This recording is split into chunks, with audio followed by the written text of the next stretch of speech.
మనసు పారేసుకున్నావా? నేనేం ఉత్తునే మనసు పారేసుకోలేదు. నా గురించి కవిత్వం రాశాడు తెలుసా? ఆహా, గురువు గారికి అంత టాలెంట్ ఉందేంటి? ఏం రాశాడు?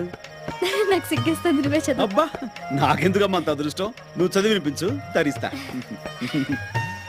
ప్రియాతి ప్రియమైన పద్మావతికి నిన్ను చూడగానే నేనేంటో అయిపోయాను. నాకేదో వచ్చేసింది. ఇంకేం వస్తే మాయరోగం అదే వస్తాయి. మరి ఎగతాళి అవుతున్నది. నేను చదివేది నువ్వు అంతే. సరే, చదువు చదువు. పద్మావతి పద్మావతి నీ ఎర్రని మూతి చూడగానే పోయింది నా మతి, అయిపోయింది నా మనసు కోతి. దాంతో నీ పని అయిపోయింది, అదో గతి. రామకృష్ణ గారు, లేకపోతే ఏంటి? కోతి గీత రాశాడంటే అది కవిత్వం కాదు, కపిత్వం. ఏంటలా పారేస్తావా? చేత్రాతులు వాడు. భాష గురించి నీతో చెప్పడం నాది బుద్ధి తక్కువ. అరే, ఏదో జోక్ అనాలే. మాట్లాడదు ప్లీజ్. కదా, ఆ మాత్రం కోపం నాతో వస్తే మాట్లాడదు.